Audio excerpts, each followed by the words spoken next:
Namanda, namanda, namanda, namanda, namanda.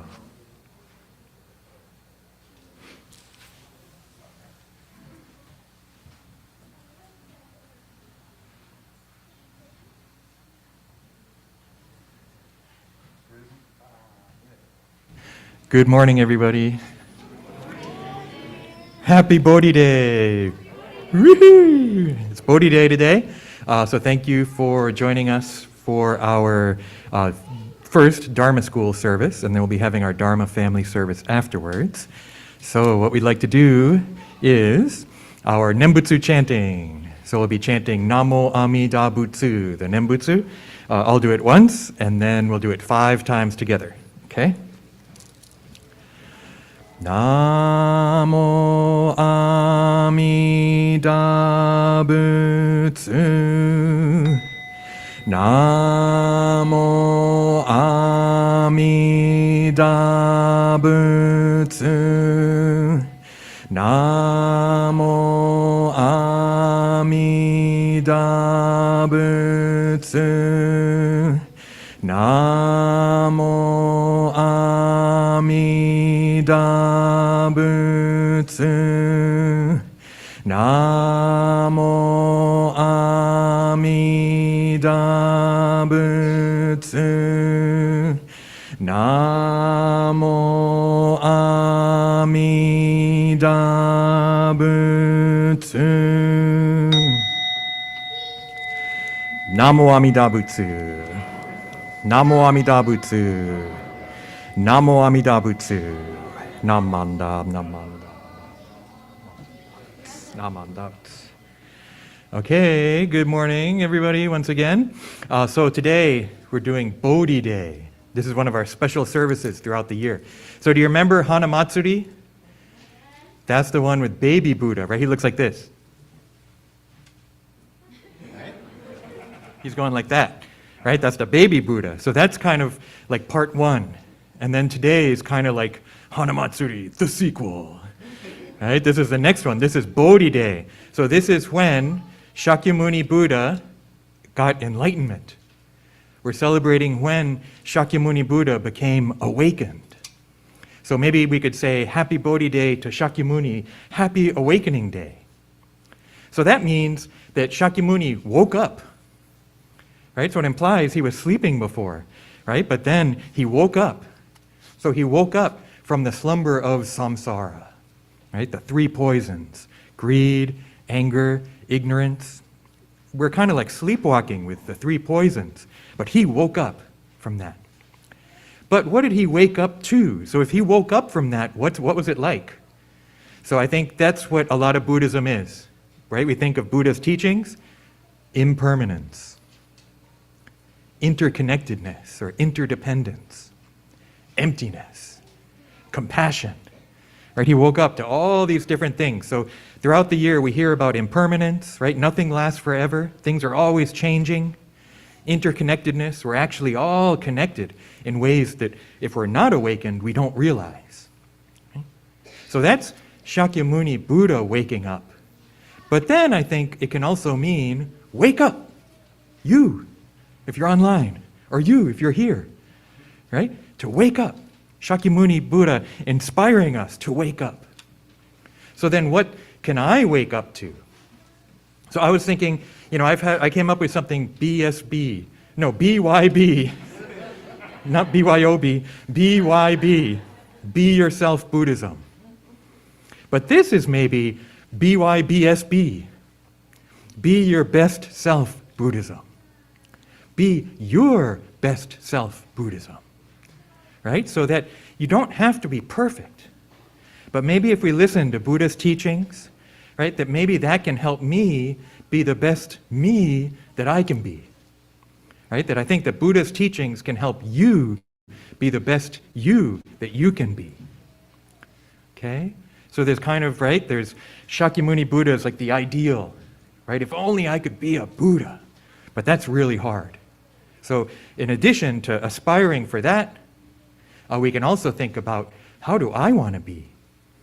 What kind of me do I want to be? And that might change over time too. right? But that I can try to be the best me that I can be, okay?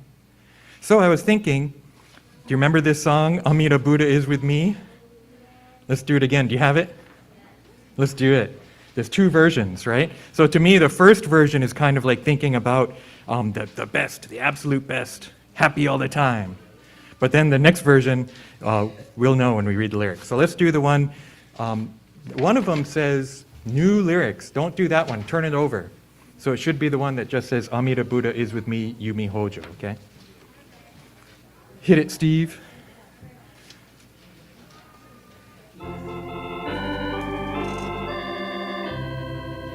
Ready? Happy, happy, happy, when at play I'm happy. Happy, happy, happy, Amida Buddha is with me. Happy, happy, happy, when at work I'm happy. Happy, happy, happy, Amida Buddha is with me.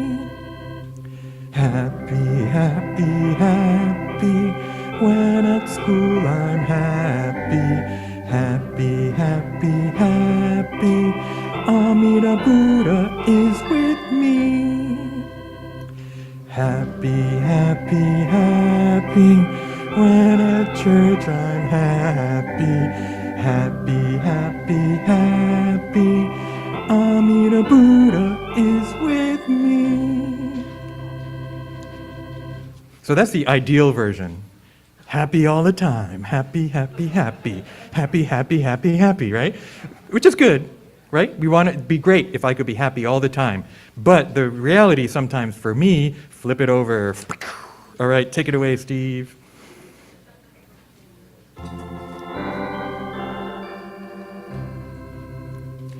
Happy, happy, happy, when at play I'm happy.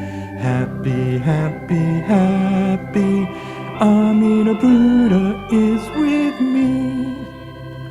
Grumpy, grumpy, grumpy, when at work I'm grumpy. Grumpy, grumpy, grumpy, Amida Buddha is with me. Dopey, dopey, dopey, when at school I'm dopey. Dopey, dopey, dopey, Amida Buddha is with me. Sleepy, sleepy, sleepy, when at church I'm sleepy. Sleepy, sleepy, sleepy, Amida Buddha is with me. Namo Amida Butsu. Namo Amida Butsu. Namo Amida Butsu. So Amida Buddha is with us all the time, right? And we can learn from Shakyamuni Buddha's Bodhi, his awakening, right? So happy Bodhi Day, everyone. We have that ideal. We can aspire to be happy all the time, but at the same time realize that sometimes I'm happy, sometimes I'm grumpy, sometimes I'm dopey, sometimes I'm sleepy, right? And it's okay. So we have that balance, that middle way between the two, which is another thing that Shakyamuni Buddha awakened to, but that's another talk. Happy Bodhi Day, everyone. Let's conclude our talk with Gassho. Namo Amida Butsu. Namo Amida Butsu. Namo Amida Butsu. Namanda, namanda. Okay, let's release Dharma School to their classes. Woohoo! And then we'll have followed with our Dharma family service in a couple minutes.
Thank you, everyone. We'll be getting started in just a second.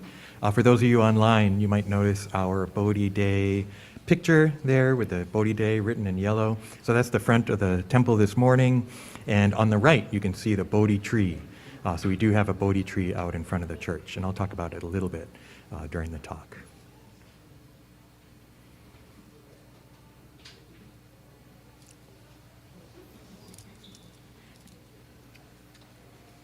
Okay, so let's continue our Dharma family service.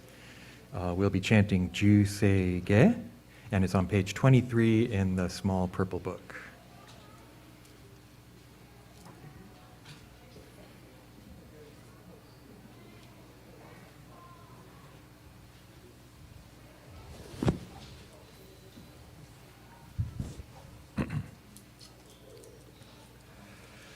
Namanda, namanda, namanda, namanda.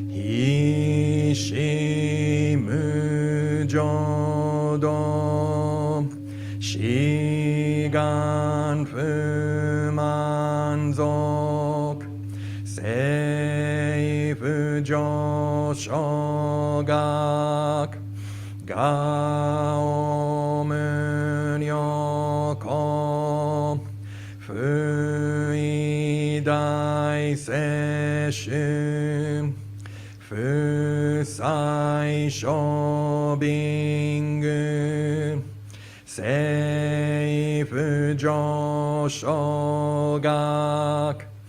Gashi Jobutsudo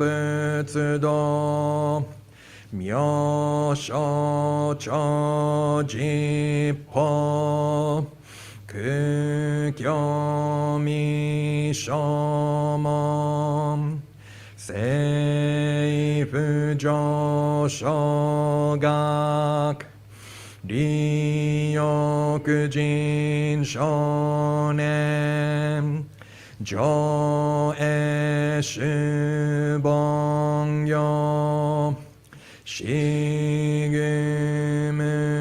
Jodo Isho Tenin Shi Jinniki Endai Ko Fushomu Saido Shoujo Sankumyo Kosai Shunyakunan Kaiichi Egen Meshi Konmoan Heisoku Sho Akudo Tsudatsu Zen Shumon Koso Jomanzok Iyoro Jippo Nichigatsu Shujuki Tenko Ompugen Ishu Kaihozo Koseku Dokuho Jodai Shichu Seppo Shishiku Kuyo Isai Butsu Gusoku Shutoku Hon Ganne Shitsujoman Tokui sangai o Nembutsu mugechi Tsudatsumi fusho Gangaku erik Toshi sai shoson Shiganya koka Daisen okando Koku shoten ni Touchin myoke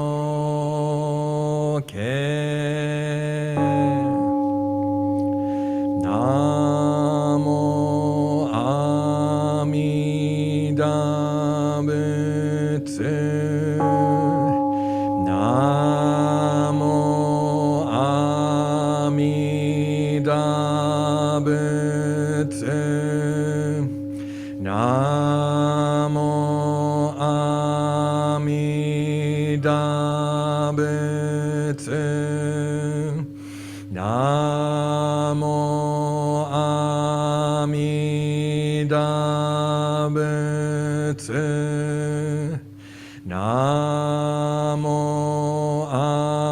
Amida Butsu Namo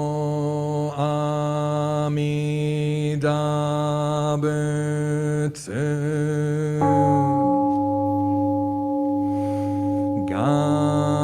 Ganni shikudoku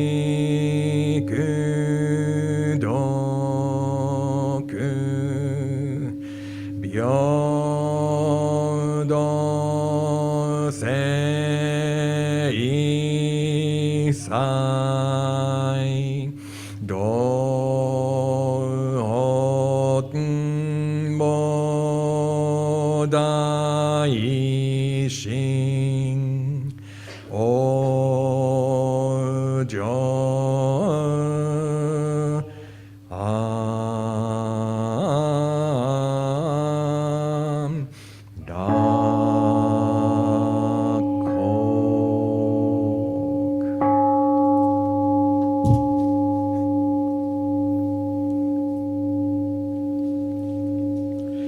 Namo Amida Butsu, Namo Amida Butsu, Namo Amida Butsu, Namanda, Namanda, Namanda, Namanda.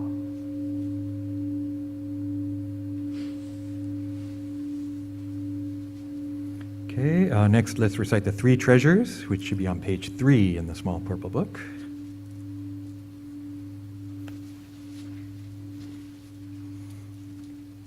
The three treasures. Hard is it to be born into human life, now we are living it. Difficult is it to hear the Buddha Dharma, now we hear it. If we do not deliver ourselves in the present life, no hope is there that we shall be freed from suffering and sorrow in the ocean of birth and death. Let us reverently take refuge in the three treasures of the truth. I take refuge in Buddha. May we all together absorb into ourselves the principle of your way to enlightenment and awaken in ourselves your supreme will. I take refuge in Dharma. May we all together be submerged in the depth of the doctrine and gain wisdom as deep as the ocean. I take refuge in Sangha. May we all together become units in true accord in your life of harmony, in a spirit of universal oneness, freed from the bondage of selfishness. Even through myriad ages of kalpas, hard is it to hear such an excellent, profound, and wonderful doctrine. Now we are able to hear and receive it. Let us thoroughly understand the true meaning of the Tathagata's teaching. Namo Amida Butsu. Namo Amida Butsu. Namo Amida Butsu. Namanda Butsu. Namanda.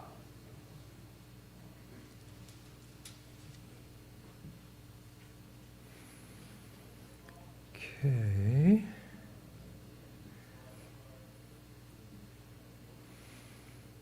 Boom. Okay, thank you everyone. Welcome to our Bodhi Day service. Bodhi Day is interesting, actually, the whole thing. So the Hanamatsuri is kind of the first one in April, right? That's Buddha's birthday.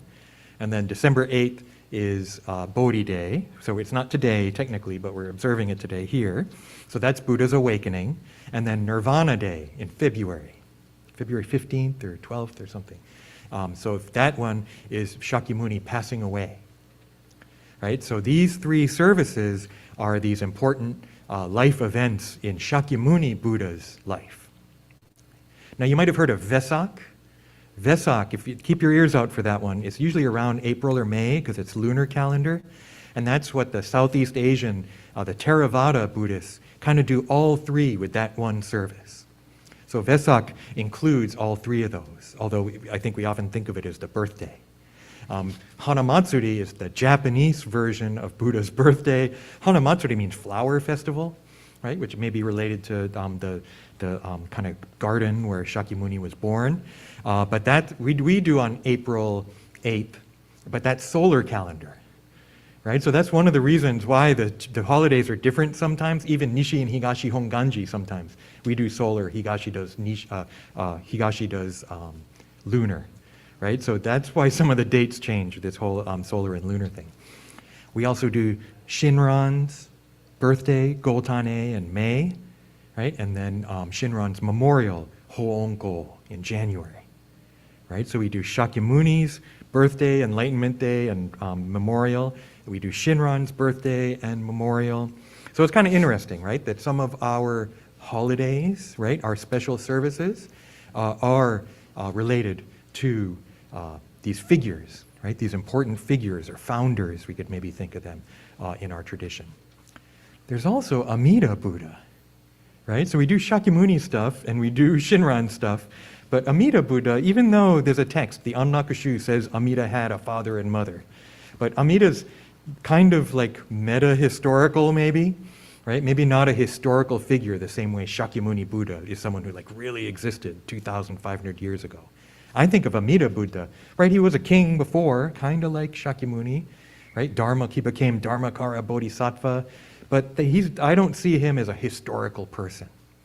Right? I see him as kind of meta-historical, whatever that might mean, right? Something kind of between history and material, and then this kind of true reality of nirvana, right? So mythical in a way, but in a good way. You know, sometimes we think myth, that's fiction, right?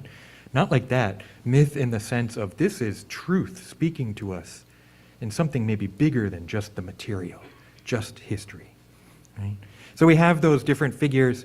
In Japan, it's pretty much all Shinran and Amida, Nishi Honganji, right? That in Japan, they really don't do the Shakyamuni stuff so much.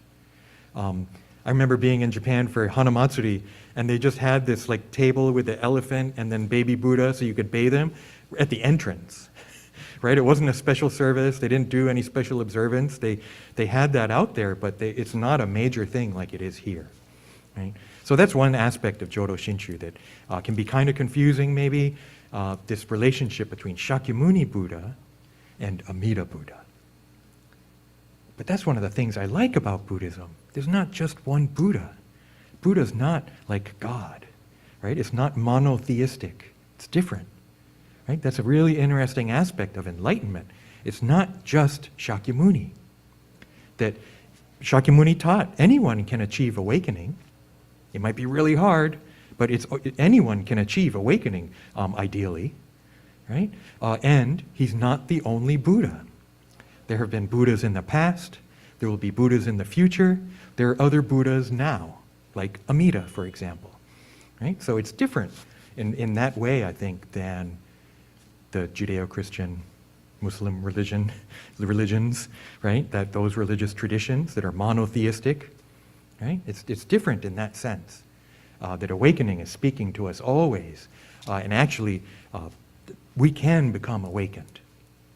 Maybe not in this life, right? Jodo Shinshu, it's probably at death, right? But it's still there, right? That this attaining awakening is not reserved for one person only, right? It's the ideal. And that awakening is the true reality, too. So, I wanted to point out we do have a Bodhi tree in front of the temple, right? And so the Bodhi tree, that word Bodhi means awakening. Okay, so that's why we're doing Bodhi Day, because it's Shakyamuni's awakening.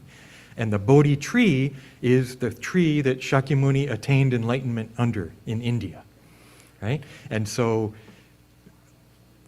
cuttings have been made from that tree and taken like to Sri Lanka, I believe. And then I think that our tree is a cutting from that tree. So we can think of it as connected to the actual tree that Shakyamuni awakened. Maybe that's legendary, but it's kind of cool. It's still a really cool tree. The leaves are shaped in a certain way, right? And so when you look at the front of the church, you're facing the church. So you're outside over there, turned 90 degrees from where we are now, and the tree is on the right. It's a really big tree. People like Ron and others help trim it, right? Because if you don't trim it, it's going to get huge, right? So we have to trim it. But that tree is a Bodhi tree. Right? We even have one in the office. There's a little mini Bodhi tree in the office, and there's little Bodhi trees here and there throughout BCA, I think, and other places. Ours does really well. Some trees maybe don't do so well. Something about the temperature and the light and the humidity or whatever. And maybe just the appreciation and love we give it, I don't know. But that Bodhi tree in the office actually is in pretty good shape, and it's really kind of wonderful to have that tree. Can I confuse you a little bit more? You know how we're called Jodo Shinshu, right? Jodo Shinshu. That's the name of our school of Buddhism. Jodo means pure land, literally. Jo is pure, Do is land. So that's why we call it Pure Land Buddhism, because it comes from this Jodo. The name for today's service is Jodo-e. So E means gathering, but the Jodo is totally different. It's like, why do they have the same, sounds like the same name, right? But the Jodo-e, for today, Jo in this case means naru, to become or to attain. And then Do is the path, the way, the truth, the Dharma. It's the same character as Tao, like Taoism, the Chinese religion Taoism. So early Buddhists took that term, the Tao, and they understood it as the truth. So they used that term to translate Dharma, to translate the truth in China, right, when Buddhism came to China. So that's one of the complicated things about Buddhism, is if you want to study it, you're dealing with not only English, Japanese, if we're going through a Japanese tradition, but then also Chinese, also Sanskrit and Pali, right? So we've got like at least 5 languages we have to deal with if you want to dig in. Tibetan, right? If you get in through Vietnamese Buddhism or Sri Lankan Buddhism, there's all those languages too. But for like the ancient languages, people brought Buddhism from India and Central Asia to China, like starting about 2,000 years ago, right? And so they're speaking different languages, and they had to translate it into Chinese. So we had the efforts of the Indian and Central Asian Buddhists meeting these Chinese Buddhists, right, and trying to find a way to express this from one language into another. That's another key about Buddhism. It can be translated, right? The truth can be translated, because it's not just some holy, sacred thing that we have to believe in, right? We also want to understand it, and Buddha wanted us to understand it, right? Buddha attains awakening. Buddha attains the way, the Jodo in that sense, attaining the way, attaining the truth, attaining the Dharma, and then taught it to others. That's core for Buddhism. So what he attained is wisdom, this awakening from ignorance. But then, not only that, he could have done that and just gone away and hung out. He actually stayed under the tree, supposedly for like a week. And then he went to another tree and sat under that tree for a week, and for like 7 weeks, sat under these different trees, just enjoying awakening. Right? This incredible experience, whatever it must have been like, and enjoying that. But then he stood up and he walked away from the tree and then went out and taught for like 50 years. Right? So not only did he attain awakening, he shared it too. So that getting up and teaching and sharing, that's compassion. So we have the wisdom of the Bodhi, the wisdom of the awakening, tied with the compassion that Buddha felt and wanting to teach and help others. Right? So those two aspects are just so, so important. The wisdom, the contents of Buddha's awakening, and like I said, impermanence, interconnectedness, emptiness, oneness, all these different teachings, and there's so many, right? But then also the compassion, right? Taking that and teaching others. So I was thinking, this question that I asked a few weeks ago and that Reverend Kenji Akahoshi has been asking us to ask of why, right? The why of Buddhism, the why of Jodo Shinshu, right? The what, I can go on and on and on about the what, and your eyes sleepy, sleepy, sleepy.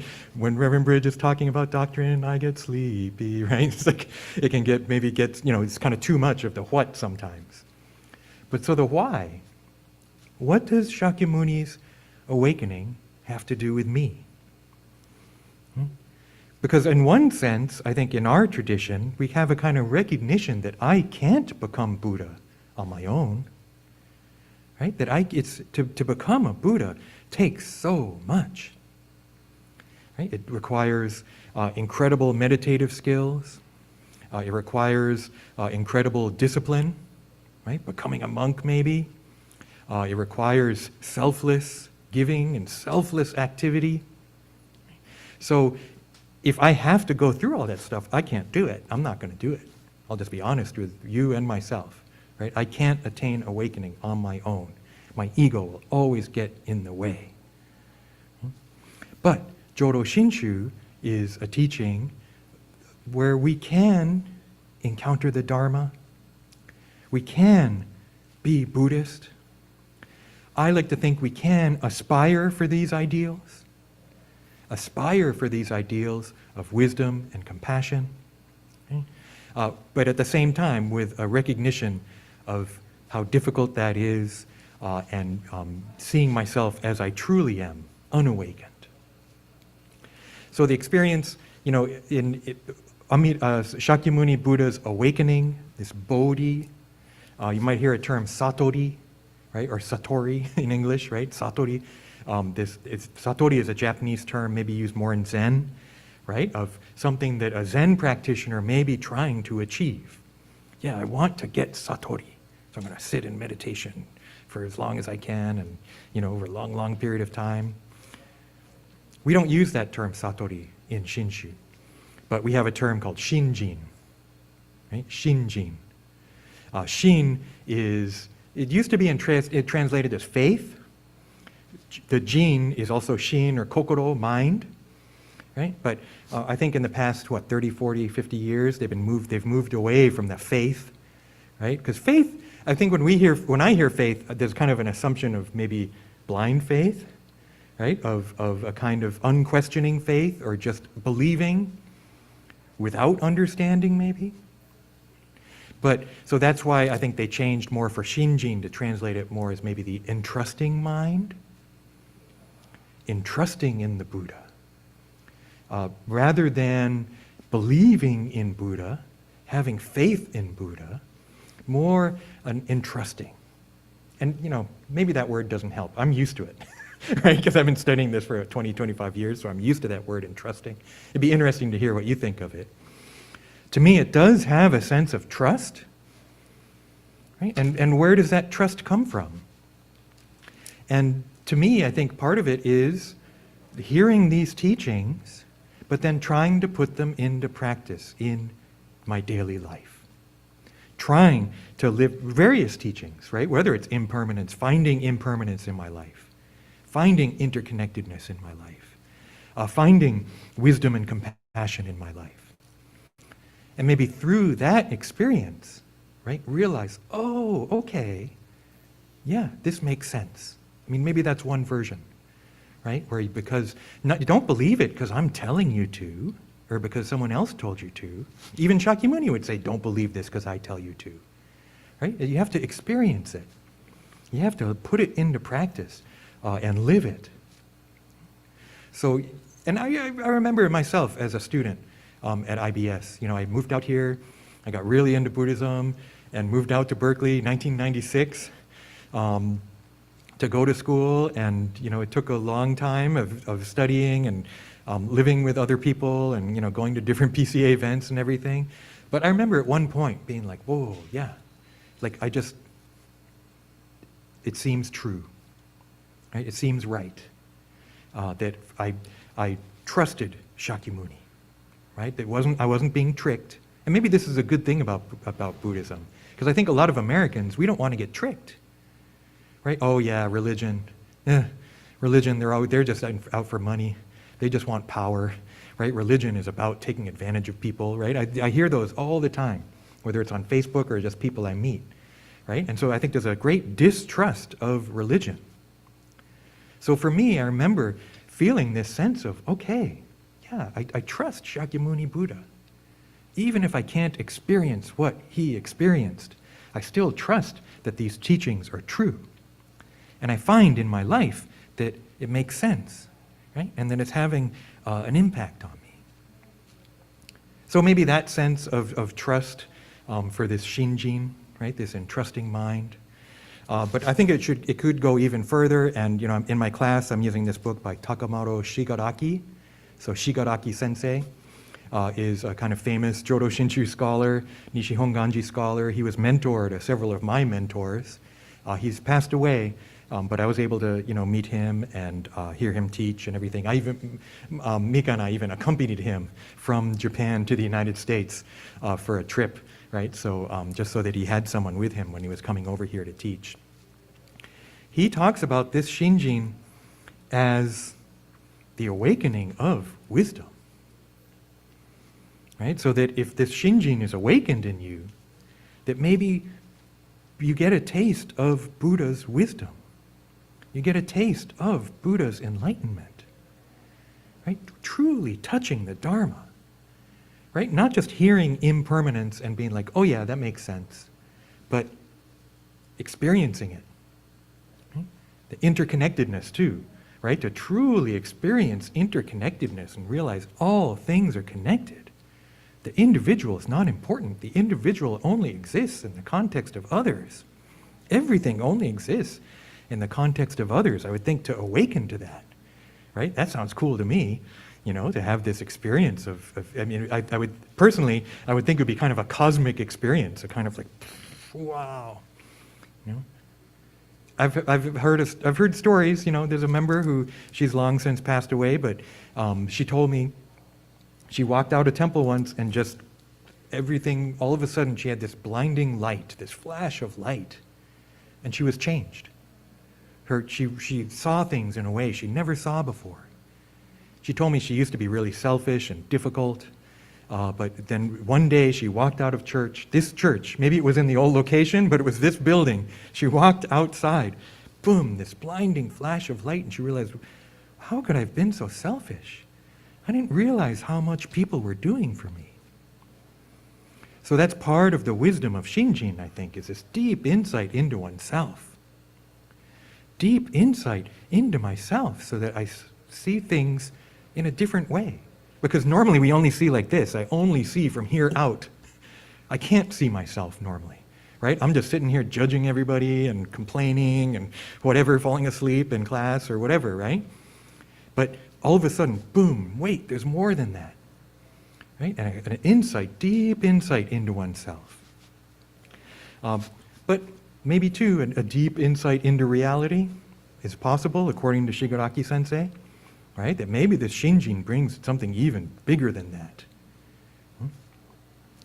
But Shigaraki Sensei also is clear to point out that we're also never free of the three poisons as long as we're in this life, right? And so still get angry. The person of Shinjin still gets angry. The person of Shinjin still has desires. And the person of Shinjin still has ignorance. So it's kind of contradictory. Wait a second, didn't I just say the person is enlightened or tastes enlightenment? So it's kind of this interesting, contradictory, paradoxical relationship between enlightenment and ignorance, embodied in the person of Shinjin. right? So really interesting stuff. Now, that's not the orthodox view on what Shinjin is. Okay, the orthodox view, I think, normally, that's the question. Does Shinjin transform someone? Does it result in some kind of change? Or does it just mean, I'm going to be born in the Pure Land, I got my ticket, just go on with my life, no change whatsoever? Right? Those are kind of the two, maybe that's one extreme kind of view. Right? So Shigaraki Sensei teaches, and I think I agree with him here, there is some kind of transformation. And we see it in the stories of Myokonin. I think we see it in people we encounter. That's the most important thing, is meet someone with Shinjin. Now, they don't have a sign on their, hanging around their neck like the host group, right, that says, you know, I'm a host whatever group number it is, right? And I have Shinjin, right? There's no like sticker that you get when you get Shinjin that shows I have Shinjin, right? But that encounter, right? Encountering someone who's had this experience. And, you know, how do you know? Would the person of Shinjin even know? Maybe not, right? Again, ignorance might cover the eyes of wisdom. And yet, having had flashes like that, maybe someone would realize, yeah, you know, my Shinjin is settled, and now I just still got to continue living my life best I can, right? As a foolish being, and yet different. Right? So, I mean, I asked my class, you know, again, back to Shakyamuni Buddha's wisdom and awakening, enlightenment. I asked my class this semester, I was like, have you ever thought, what is enlightenment? What would that be? And no one said anything. It was really interesting. I've been studying for 25, 30 years, so I feel like I've thought about it. And I know I have, because I've looked it up. I had to go to my books, go to my library, and say, what was Shakyamuni's enlightenment?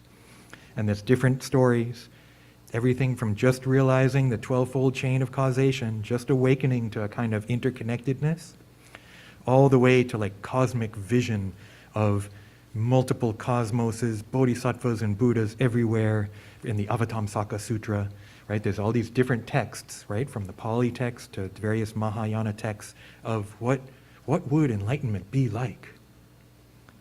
Personally, I like the cosmic ones. You know, I like maybe they're even kind of psychedelic in a way, right? And these kind of like vast vistas of Buddhas and light and jewels. Oh, another one is the Brahma's net, right? We think everything's separate, but there's a net that, or is it Brahma's net or Indra's net? Maybe it's Indra's net, one of the Hindu gods, right? And he has this palace, and there's a net. And you know how there's these interstices, right? Where the strings meet? And at each meeting point, there's a jewel. But the thing is, each jewel reflects every other jewel. Every single jewel is found in every other jewel, and every jewel reflects all the jewels. That's what reality is really like. That's interconnectedness, right? That we don't normally think that way. It's like, I'm me, you're you go behind the wall, I can't see you, you're gone, right? That we're totally separate. But ultimately, no, we're all connected. Every single point interconnected with every single other point. That to me is cosmic, right? These are things that Indian Buddhists, Chinese Buddhists came up with. Fortunately, our role, our life as Jodo Shinshu Buddhists is not trying to see things that way, not trying to, how do I see that? I'm going to meditate really hard. Our path is live your life. But live your life saying the Nembutsu, reflecting on yourself, and listening to the Dharma. Okay? So that's why I have the BYB, right? Be Yourself Buddhism. But it's not complete without the ABC, Amida Buddha's compassion. Right? So that it's not just be yourself, forget everybody else. It's be yourself as we listen to the Dharma, as we reflect on ourselves, as we live our lives with others, which isn't always easy, right? But if just left to my own devices, I'm just going to complain. As a Shin Buddhist, I'm going to complain, but hopefully it doesn't end there. I complain, and then I'm like, well, I'm complaining, but am I better than the person I'm complaining about? Right? And this kind of self-reflection. And I feel like it's Amida Buddha that causes me to reflect in that way. To my own devices, I'm happy to complain, right? And have my self-centered view. So, whether Shinjin, that's what Shinjin is or isn't, we could argue about it. Ideally, we listen to stories and read, the teachings of teachers and the stories of people who have attained Shinjin, like the Myokonin. Ideally, we encounter people like that. Whether we even realize it or not, I think it's going to rub off. And that's what Sangha is about. That's what being able to come and be at temple together, right? It's different, huh? I mean, I love online. I live online half the time, right? And I think it's really important and incredible. But also the chance to be together, right? To encounter each other is so important and so much, I think, a part of our teachings. So I'm happy to try and find a middle way between those two. Everyone online, hi. It's important. I'm glad you're able to watch, but also, hi everybody here. I hope we can talk later and catch up downstairs, because that's just such an important part of our teachings too. So on this special Bodhi Day service, happy Bodhi Day everyone, let's reflect on Shakyamuni's enlightenment, right? Reflect on what that might mean. Reflect on the Dharma, right? As at the same time we live our lives and reflect on our own lives. So please join me in Kansho. Namo Amida Butsu. Namo Amida Butsu. Namo Amida Butsu. Namanda Butsu. Namanda. Okay, so, did we go to sing a Gatha? Yeah. Which one? Oh, okay. I didn't send this one to you, Robert, but we're going to sing the Bodhi tree in the blue folder under B.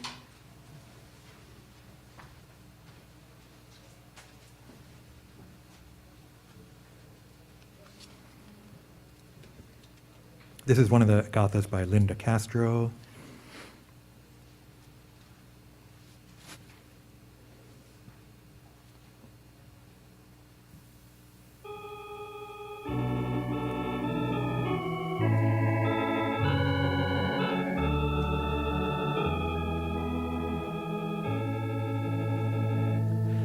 This tree from a faraway country, with leaves in the shape of a tear, likes heat and lots of sunshine, and doesn't grow very well up here. But the Dharma's not like a tree, it can grow anywhere on the earth at all, like a shower of rain bringing life again in a dry and thirsty ground. The Dharma touches all living things, the whole world round.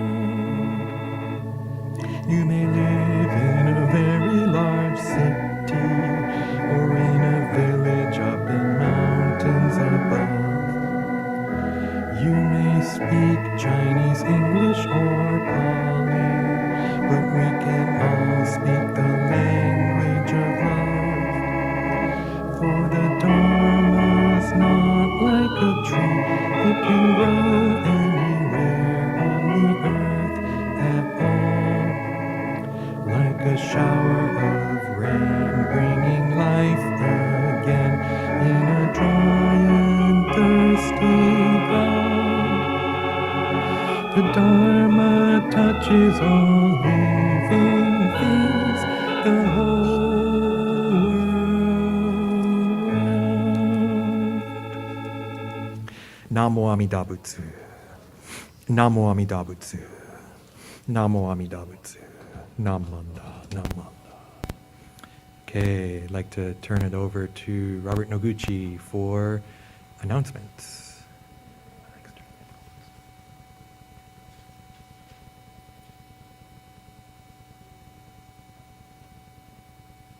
Go ahead. Okay. Thank you very much, Sensei. Good morning, everyone. Welcome to the Buddha Church of Oakland. First, I'd like to thank Reverend for officiating this morning's Bodhi Day service and Dharma Talk. Also, I'd like to thank Reverend Michael Endo for assisting in today's service. Steve Terusaki for providing music on the organ, and our host group, Host 8, chaired by Joyce Yokomizo.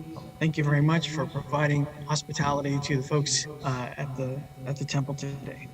Also want to thank the Zoom crew who works all around the church and helping provide the sights and the sounds for today's YouTube presentation. I guess I want to back up and apologize for some of the technical difficulties that occurred during the Sutra chanting. I was having some internet problems during that time, so some of the slides may have skipped around. So apologize for that problem that we had earlier. Some announcements that we have. Let me go ahead and on the BCO website. Next Sunday, as most of you know, is our Buddhist Church of Oakland's Mochitsuki. And if you don't know, that the mochi is sold out, so there's no more orders being taken right now. And actually, I just checked in with the person chairing the workforce and everything, that there's no other help needed, so you don't need to show up to help at Mochitsuki next Sunday. Just go ahead and, if you ordered, go ahead and drive through during the pickup hours, which is 3 to 4:30 p.m., and pick up your mochi.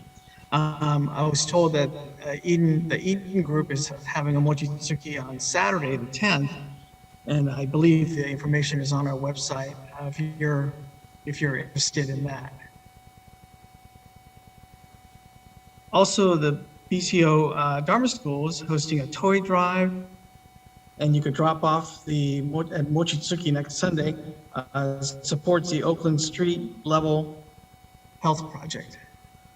Is that what you see here on my screen? Also, the Oakland Buddhist Women's Association is holding a gift shop next Sunday during Mochitsuki, 11 to 3. And there'll be a number of handmade crafts by members, many other unique gifts, and you can get a head start on your holiday shopping. So that'll be next Sunday during Mochitsuki. Junior YBA Seas Candy fundraiser is actually completed as of November 30th. So you can pick up your Seas Candy during Mochitsuki next Sunday, December 11th. Turning now to the Buddhist Churches of America website, BuddhistChurchesofAmerica.org, the BCA. A couple things that are happening Friday, December 16th through Sunday, December 18th at the Buddhist Church of Sacramento, the 2022 Senior Young Buddhist Association Conference, which will be held for ages 18 to 26 years old. So that information is on the BCA website. Also, another event by the Southern District CBE, Center for Buddhist Education, and IBS, the Institute of Buddhist Studies, Winter Pacific Seminar.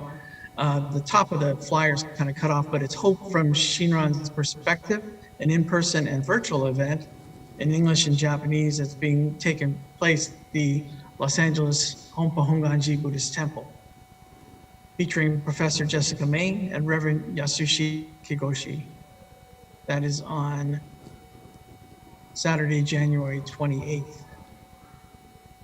Going back to the BCO website, Buddhist Church of Oakland website, there are a number of ways that you could make donations, and their donations are accepted and appreciated. There's a donation page off the website, and if you just scroll down, you can see a number of different ways you could give to BCO via PayPal. And we thank you again for your generous donations.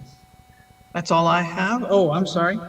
One more thing. There's going to be a presentation by the golf committee. I'd like to call up Keiju Terada to the front and make the presentation. So thank you very much.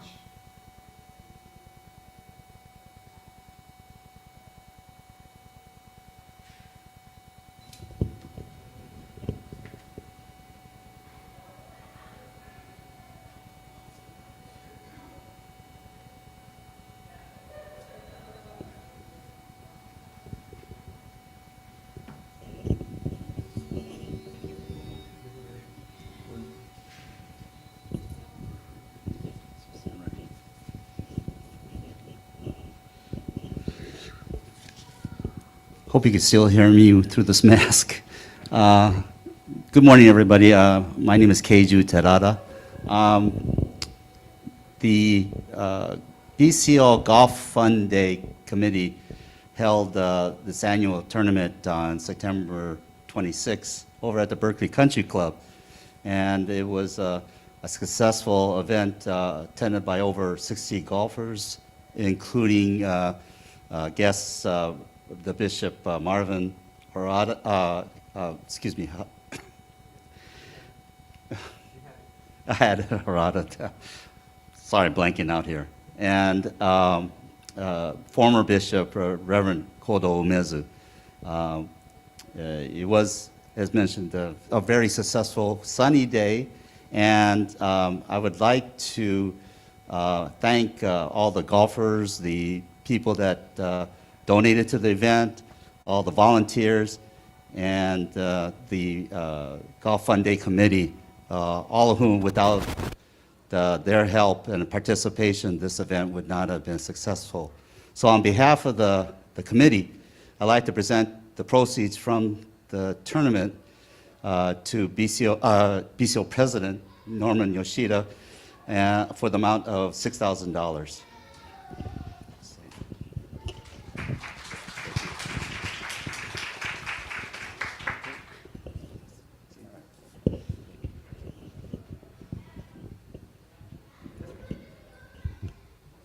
Thank you very much, Keiju. Really appreciate it. This will conclude our Dharma family service for Bodhi Day. So let's conclude our service once more with Kansho. Namo Amida Butsu. Namo Amida Butsu. Namo Amida Butsu. Namanda. Namanda. Okay, thank you. All right, Steve, take it away one more time. Take us out.